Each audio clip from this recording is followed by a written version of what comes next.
I work a lot with a range of different metals, but I'm particularly interested in silver because silver is a beautiful material to work with.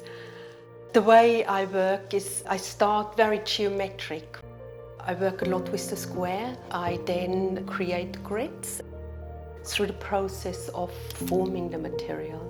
Through repeated hammer blows, the square is distorted. So I can control it, but not fully, and I think that creates quite an interesting tension and dynamic.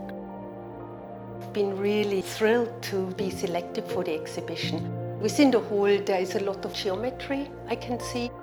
What really stands out are the Bombay windows.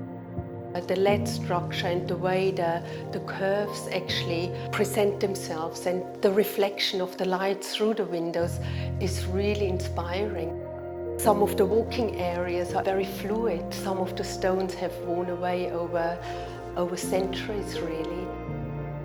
I can see in my own work the way, obviously, the square, very orderly, very clear, actually starts to become very organic. There's a really good connection, I think. It's very beautiful.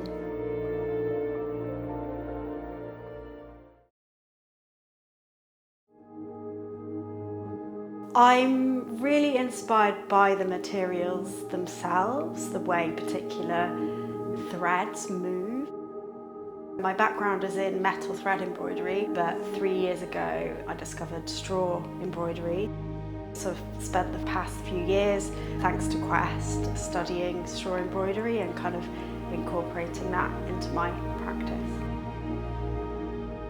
Here I'm using these are antique, probably about 100-year-old Swiss threads. And then the smaller pieces are threads I've made myself. The first pieces I've made threads myself.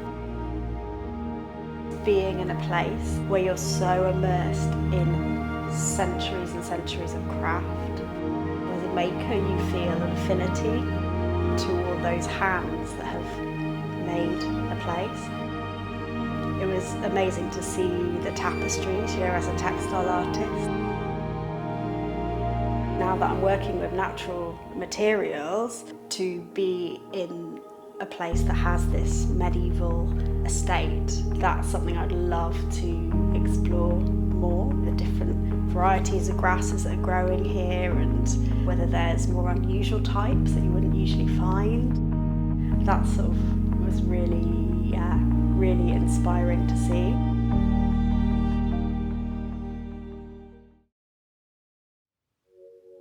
Whether I'm carving in stone or whether I'm working in clay, I approach it from a kind of point of view where I'm drawing.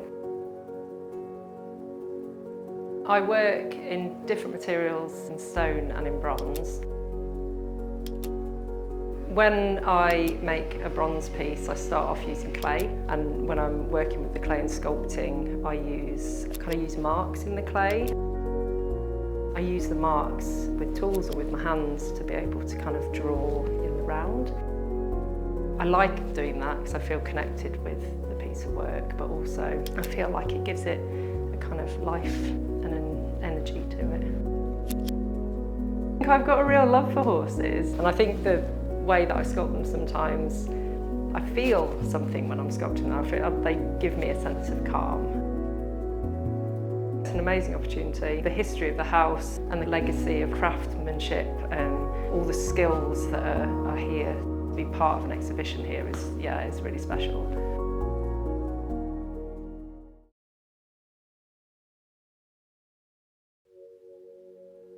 This piece is called Ancient Relationship, and it is made with about 300 kilometers of raw silk.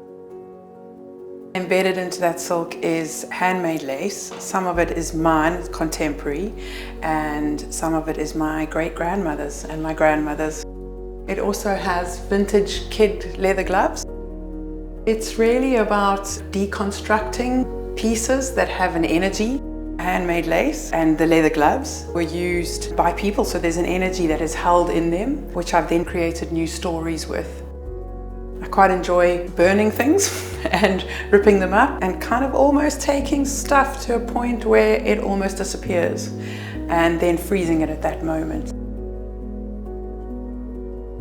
The name Ancient Relationship is talking about the natural world and the meaning of stuff, and also the passing of time and what we choose to take with us and what is important. So very much like a frozen moment in time.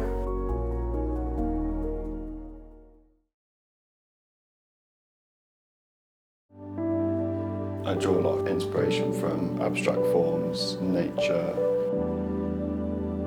It's been a huge passion of mine, just working with my hands, making things. And I was sort of instantly drawn to stone as a material. Being self-taught in stone, it was really good to have the funding to learn about the sort of more traditional process of stone carving.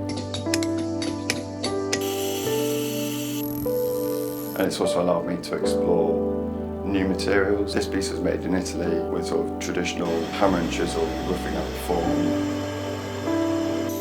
And it was a real slow process of slowly uncovering the final form. I've been working with alabaster the most. It's definitely my main medium, because I just love the way that the light sort of interacts with it and diffuses through the stone. I know that alabaster's been used for sort of thousands of years in carving. It's amazing to sort of be working with a material now that people hundreds and then thousands of years ago were using.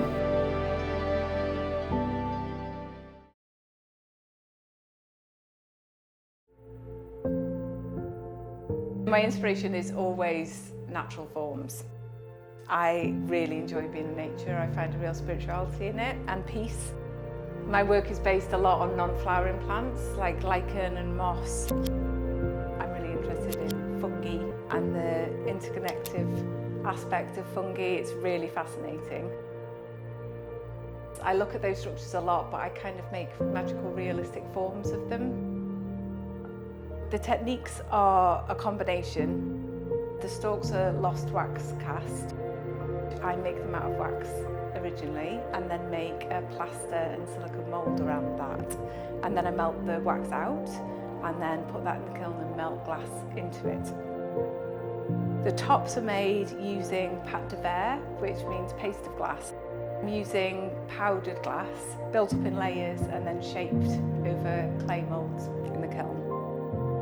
It works really well at Haddon, I think. I'm really interested in how antiquities are displayed, old labels and domes, obviously, that whole cabinet of curiosity aesthetic. Haddon Hall apparently is really famous for its mushrooms and its fungi. And we've just visited the chapel with its medieval glass, which is really unique and beautiful. So